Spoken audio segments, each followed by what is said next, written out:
पूरे टॉपिक के कमांड से ही 90% क्वेश्चन एफएमजी में भी आएंगे, नीट पीजी में भी आएंगे। और माइंड में भर दो पॉजिटिव ड्रीम्स कि होने के बाद कहाँ कहाँ पार्टी, किसके किसके साथ कहाँ कहाँ करेंगे, क्या पीजी।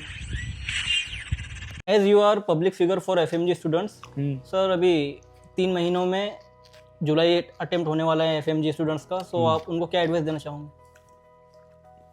देखो, जैसे किसी भी अच्छे बाबा या किसी भी अच्छे मौलवी या किसी भी अच्छे पादरी से बात करोगे जो सच्चा है, तो वो एक ही काम कहेगा, ऊपर वाले को याद करो। सही है ना, अपने हर काम को ऊपर वाले को सरेंडर कर दो, डेडिकेट कर दो। yes. गीता में भी वही है, कुरान में भी वही है कि जो कर रहे हो वो ऊपर वाले को सरेंडर कर दो कि तुम्हारे लिए।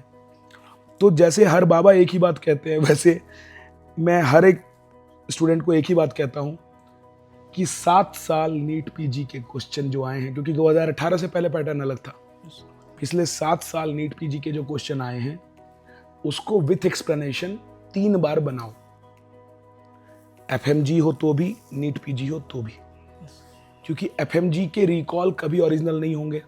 2 सेशन में एग्जाम होता है, पहले सेशन के बाद मैं भी जाता हूँ एग्जाम सेंटर पे बच्चों के पास, तो भी उनसे वो बता भी रहे होते हैं कि सर ये क्वेश्चन आया, मैं बोलता कि ना अभी मेरे को क्वेश्चन मत, तुम याद करने में बैठो, ये 1.5 घंटा टाइम मिला है, इसमें जो भी करना है करो, रिलैक्स हो और फिर जाके अपना एग्जाम दो। अभी क्वेश्चन बताने का टाइम नहीं है कि सही किया गलत किया, अभी रिलैक्स करने का टाइम है। और जब एग्जाम खत्म होके वो निकलते हैं तो सुबह से काम किए हैं, सुबह से उठ के 4 बजे 5 बजे उठ के जाके एग्जाम देने के लिए निकलते हैं सेंटरों पे कई बार, फिर वो होते हैं पार्टी के मूड में। और पार्टी के बाद कौन रिकॉल कर सकता है? तो आप जब भी देखोगे एफएमजी का रिकॉल, नीचे बच्चे हमेशा हर रिकॉल में कमेंट करते हैं कि सर ये क्या रिकॉल करवा रहे हो, ये तो क्वेश्चन ही नहीं था।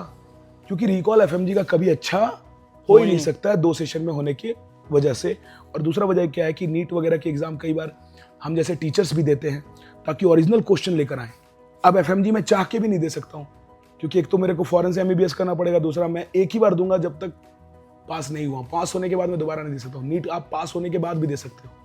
तो कोचिंग्स डमी स्टूडेंट बैठाते हैं, टीचर्स खुद देते हैं और एग्जाम के लैंग्वेज को एग्जैक्ट रिकॉल करके लाते हैं। आप अभी के टाइम में एफएमजी स्टूडेंट से पूछिए जो एग्जाम दिए हैं, तो वो सबसे पहले बोलेंगे कि यार जो हम लोग प्रैक्टिस क्वेश्चन करते थे ना, उसकी लैंग्वेज बहुत सिंपल थी और जो रियल पेपर में लैंग्वेज आई वो बहुत घुमा करके पूछा, जिसके चलते हम अच्छा स्कोर नहीं कर पा रहे। तो वो जो रियल लैंग्वेज घुमा के है ना, वो आपको सिर्फ नीट पीजी के रिकॉल से मिलेगी। अगर आपने नीट पीजी नहीं बनाया और एफएमजी एग्जाम देने चले गए तो आपको हमेशा लैंग्वेज टफ लगेगा। दूसरा, नीट पीजी के कम से कम 20% क्वेश्चन उन 7 सालों के डायरेक्ट वर्ड टू वर्ड आपके एग्जाम में आने वाले, वो 20% तो आप ऐसे मिस कर गए। और उन नीट पीजी का आपको क्वेश्चन आंसर नहीं रटना है, आपको बनाना है उन पूरे टॉपिक को कमांड करना है। तो उस पूरे टॉपिक के कमांड से ही 90% क्वेश्चन एफएमजी में भी आएंगे, नीट पीजी में भी आएंगे। You shared a timetable with us that 9 to 4 we have to solve MCQs and that all. देखो यार, सबसे पहली बात सुनो सबकी, करो अपने मन की। आपको ऑलरेडी पता है क्या सही है क्या नहीं, लेकिन लास्ट के 1 महीने बच्चे यूट्यूब वीडियोस वगैरह में डिस्ट्रैक्ट हो जाते हैं। तो मेरा लास्ट के 1 महीने के लिए 3 स्टेप है जो मेरा पक्का यकीन आप करोगे तो 180 से नीचे तो नहीं ला सकते हो। पहला ये कि 9 से 4 क्वेश्चन बनाने के लिए सेव करो प्रीवियस ईयर के विथ एक्सप्लेनेशन पढ़ते हुए। Yes. उसको ईयर वाइज रखो, ईयर वाइज होगा तो सारे सब्जेक्ट से टच बनेगा। Yes. लास्ट मंथ में ये काम ना करें कि आज पैथो बनाएंगे फिर 10 दिन बाद पैथो रिवाइज करेंगे, ऐसा नहीं। जो भी कर रहे हो उसको ईयर वाइज करोगे तो सारे सब्जेक्ट से टच रहेगा। दूसरा पॉइंट कि लास्ट के 1 महीने में आपको 9 से 4 का जो टाइम आप इसके लिए दे रहे हो, उस टाइम में ना तो नोट्स छूने हैं ना तो वीडियो देखने हैं, थ्योरी पे नहीं जाना है।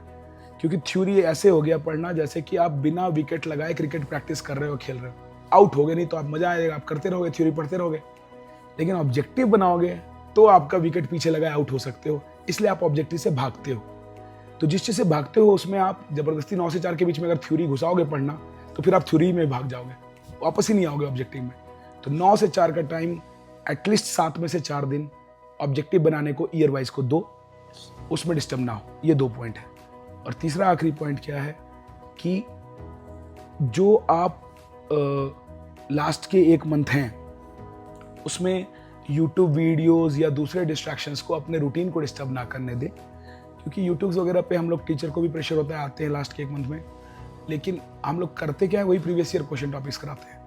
तो आप अपने इस रूटीन को रखो और माइंड में भर दो पॉजिटिव ड्रीम्स कि होने के बाद कहाँ कहाँ पार्टी, किसके किसके साथ कहाँ कहाँ करेंगे, क्या पीजी लेंगे क्या नहीं। तो आप जितना ज़्यादा ड्रीम करोगे पॉजिटिव, उतना आप लास्ट के 1 मंथ में नेगेटिव से रुके रहोगे और रिजल्ट हो जाएगा।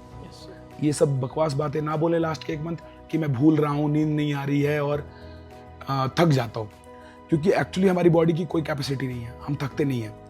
नींद, अगर आप सांस पे फोकस करने की प्रैक्टिस करो तो 2 से 3 मिनट में सांस पे ध्यान देने पे नींद आ जाती है, क्योंकि माइंड में थॉट्स आते हैं और जब हम सांस पे ध्यान देते हैं तो हम पता चल जाता है कि थॉट्स टेम्पररी हैं, हम कभी भी उनको बदल सकते हैं। तो आप रिलैक्स हो जाते हो और सो जाते हो। और जितना ज़्यादा आप लास्ट के 1 मंथ अपने आप को पॉजिटिव ड्रीम से भरोगे और 3 पॉजिटिव बात बोलोगे, क्या कि मैं जो भी मन से पढ़ता हूँ याद हो जाता है, मैं जब भी सोने जाता हूँ मुझे नींद आ जाती है 2-4 मिनट में, और मैं कभी थकता नहीं हूँ, क्योंकि आपने कॉलेज में 2-2 4-4 दिन बिना सोए भी काम किया है। तो थकते तो हम नहीं हैं, सिर्फ माइंड से थकते हैं, बॉडी से नहीं। तो 3 पॉजिटिव बातें बोलें, शुक्रिया अदा करें सुबह झुक करके, नेचर का कम से कम या ऊपर वाले का, माँ बाप का आशीर्वाद लें, और 9 से 4 लगें डेली, क्योंकि अगर आप घर पे 300 नहीं बना रहे हैं तो एग्जाम में कैसे बनाओगे। कम से कम 30 में से 20 दिन 9 से 4 300 क्वेश्चन बनाएं, प्रीवियस ईयर क्वेश्चन बनाएं विद एक्सप्लेनेशन, और आपका रिजल्ट गारंटी हो जाएगा। Okay sir, then thank you so much for your precious time. Sir आज जो है आपका इंपॉर्टेंट डे था, आपने फिर भी एक स्टूडेंट को टाइम दिया, थैंक यू सो मच। नहीं यार, देखो तुम सिर्फ एक स्टूडेंट नहीं हो, तुम स्टूडेंट के फॉर्म में तुम्हारे अंदर भी वो ऊपर वाला है जो मेरे अंदर है। Thank you so much sir. तो तुम जब मुझसे सवाल पूछ रहे हो या हम लोग ये डिस्कशन कर रहे हैं, तो इस डिस्कशन में मैं सिर्फ एक स्टूडेंट को टाइम नहीं दे रहा हूँ। मैं अगर ये मान लूँ कि हम और तुम अंदर से एक हैं या हम सब एक हैं, तो मैं तुमसे सीख भी सकूंगा, फिर झुक भी जाऊंगा, और दूसरा क्या है कि हम लोग आपस में भी प्यार बढ़ जाएगा। और सबसे बड़ी बात क्या है कि मैं आज सुबह से तुम्हारे साथ था, हम लोग कई सारे रिलीजियस डिस्कशन भी कर रहे थे। मैं पाया कि तुम्हारे अंदर एक अच्छी थॉट क्लैरिटी है, तुम चीज़ों को अच्छे से समझ पा रहे हो, और ज़िंदगी में तुम ज़्यादा दुख और परेशानी नहीं रहने वाले हो। Thank you sir. और अच्छे पेशेंट केयर करोगे। मेरे लायक कभी भी कोई बात हो तो तुम मुझे बताना। Thank you so much. मैं हमेशा साथ देने की कोशिश करूँगा। Obvious. Thank you so much sir. Thank you. अल्लाह हाफिज़। अल्लाह हाफिज़।